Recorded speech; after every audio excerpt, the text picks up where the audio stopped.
Hey guys, how's it going? So in this video, I will talk about a semiconductor ETF that will give your portfolio the right amount of exposure to lucrative semiconductor companies. Even though technology sector has been taking some beating in the last few weeks, I'm still very bullish on the semiconductor stocks in the long run. This is because microprocessors and semiconductor chips have become such an integral part of our daily lives. Whether you are using your phone, tablet, computers, or watching TV, driving your car, doing laundry, or using your microwave in the kitchen, there is always a tiny microprocessor and associated silicon chipset that is running these devices and running these appliances. So it makes sense to invest in companies that are driving this semiconductor revolution.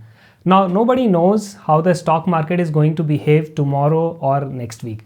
And anyone who claims to know otherwise, he's either a liar or he is a fool. But instead of worrying about the daily fluctuations of the stock market, one should take a long-term view. Now, I strongly believe that our future lives will be increasingly run by microprocessors and algorithms. And whether you like it or not, that's where the future is, trending. So that means the semiconductor industries are going to keep increasing their share in the total US stock market revenue. Now, when I say semiconductor companies, I'm talking about companies like Nvidia, Qualcomm, TSMC, Intel, Applied Materials, and Broadcom. So you can always buy these companies' individual stocks and create a semiconductor portfolio yourself, but it's usually very difficult and time consuming to create and manage such a diversified portfolio. Unless of course you are a full-time trader and you have lots of time, at your hands. But I think for most folks, it's better to invest in a passively traded semiconductor ETF. Now the one that I recommend and the one where I am putting my own money is iShares PHLX Semiconductor ETF. So the ticker for this ETF is SOXX. Let's take a closer look at this ETF. So SOXX has a net asset of over $6 billion and it has a low expense ratio of only 0.46%. So that means if you invest $10,000 in this ETF, you will pay an annual fees of $46. So that's not much. Now this ETF seeks to track the investment results of the PHLX Semiconductor Sector Index. As the name suggests, this index is mostly composed of semiconductor companies. Most of these companies are located in North America, with the United States housing almost 85% of these companies. International exposure is mostly limited to China and Taiwan, which makes up about 12% of the total holding. So here are the top 10 holdings.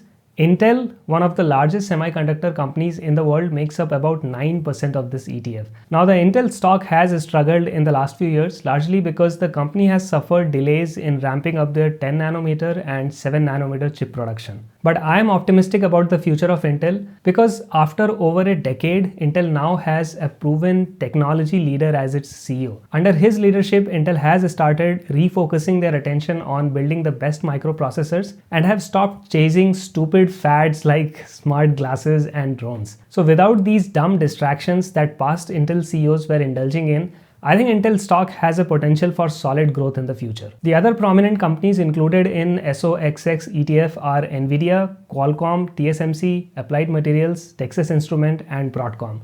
I think all these companies are poised for big growth in the future, and you can get a piece of this action by buying the SOXX ETF. So to better understand the impact that these semiconductor companies have been making in the last 2 decades, I went ahead and pulled all the relevant data that I could find from Fidelity.com and I created this spreadsheet. In this sheet, I've got the pricing information for both SOXX and S&P 500 dating all the way back to 2001. Here, I am modeling a scenario where I invest $100 every month in SOXX since September of 2001. So how much money would I have made if I had invested in SOXX as opposed to say investing in an S&P 500 index fund during the same period of time? So take a look at this column. It shows my total principal amount as I invest $100 every month in SOXX, and this column over here, it shows how my investment would have grown.